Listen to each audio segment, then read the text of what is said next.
it's Christine Ernst, the Fat Ass Cancer Bitch, coming to you from the Cozy Reading Cottage here in Sandwich, Massachusetts on this dreary March 2nd for the 65th installment of my video podcast. Thank you so much for tuning in. Today, March 2nd is sort of a huge day in my life. I'll tell you why right now. So 23 years ago today, on March 2nd, 2001, I was diagnosed with breast cancer at the age of 34. It was rainy. I wore big black boots. The kind nurse gave me an armload of wig catalogs and prosthetic brochures and told me to treat myself to an ice cream sundae on the way home. I knew already before this meeting with the surgeon. I looked at the films and read the radiologist's report a couple of days before. Take that in my chart. Later that day, Marnie, just turned 6, got off the kindergarten bus. We sat at the kitchen table and had tea, and I explained that I was going to have a mastectomy and what that meant. So there's a disease, and it's in this breast, so they have to cut it off. And I won't feel anything. It won't hurt, but I'll have to have some medicine, and it's going to be a little hard, but I'm going to get better, so I'll be okay. But it's pretty weird, huh? She thought for a moment, and then she said, "That's okay, Mommy. I finished nursing a long time ago."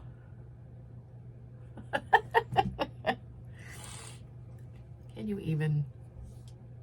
A few months later, May, June maybe, mid-chemo, bald, greenish pallor, so tired.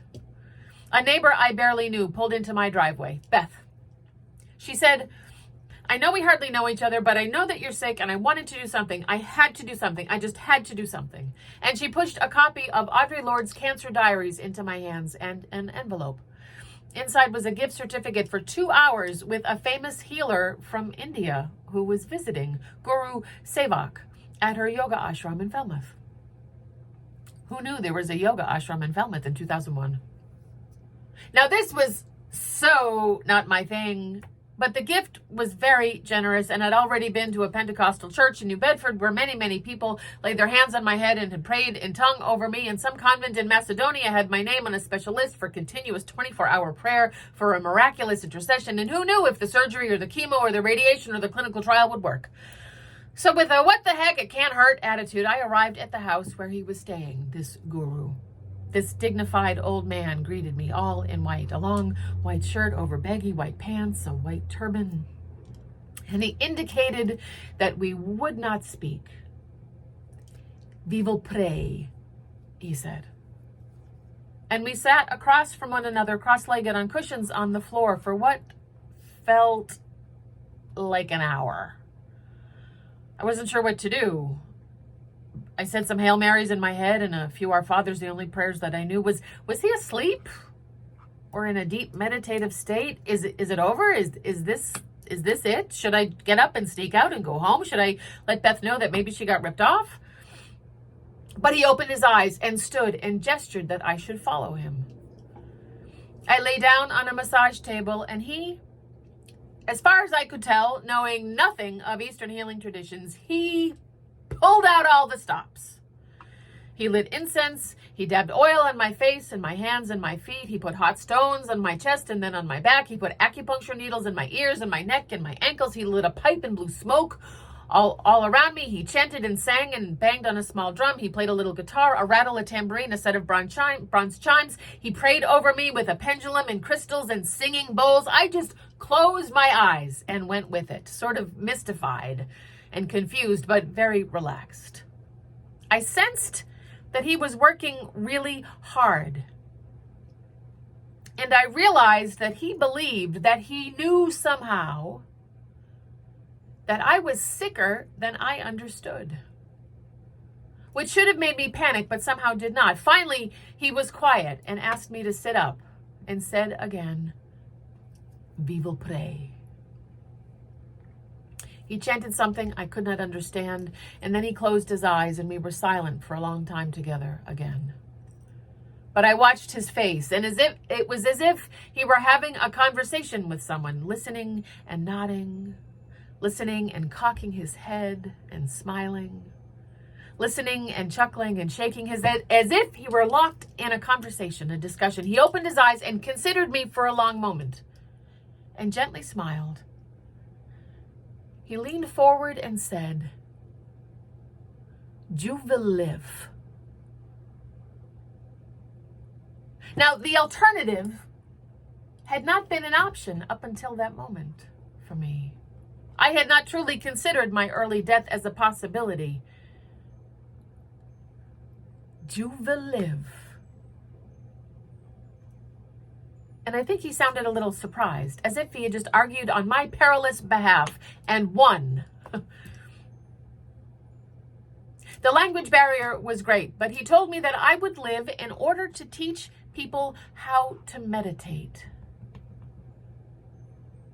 And here he tapped his head when he said meditate and put his hands on his heart. Meditate, I thought. And you should hear me think this word meditate as if my mother were speaking it, and fill it with as much derision and skepticism as you can. Meditate, I thought. So sick and clueless was I. Not yet understanding, not yet connecting my head to my health, to my heart, my voice, and my story to my healing. Indeed, this meeting with Guru Sevak was so mystifying and powerful and so weird and arcane to my worldview, my self-view, up until that time, that I needed to go home and write about it, to put it on a page and understand it more clearly, which became a kind of medicine in itself, the writing, the explaining to myself, the power of my own story. Then, much later, the sharing of this medicine, the regifting of this tool. The story. The story will save us all.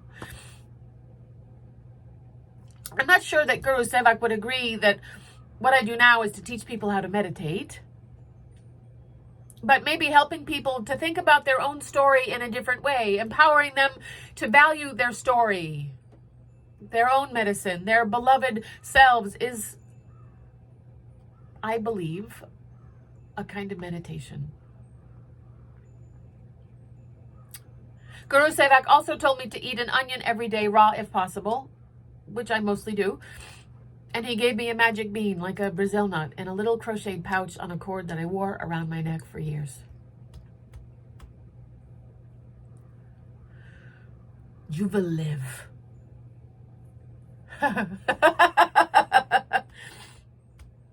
Bethy, became a close friend.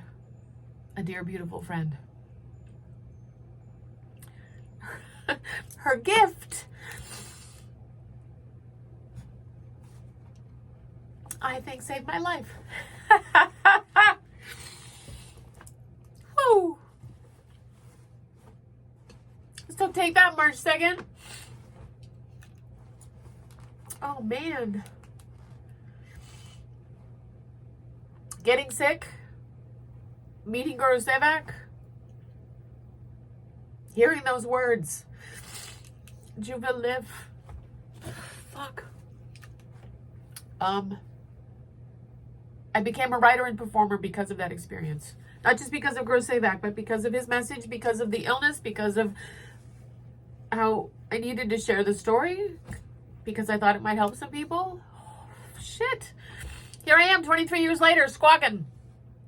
On a mission, teaching people to meditate, to think, to consider their lives, to consider their beloved selves and their story. Oh, dear folk, happy March 2nd. Go eat an onion. It'll do you good. Or have an ice cream sundae if you feel so moved. Go write something.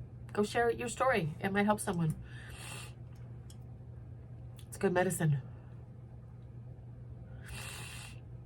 Thank you. Look what I get to do. Come as you are. There it is. Come as you are.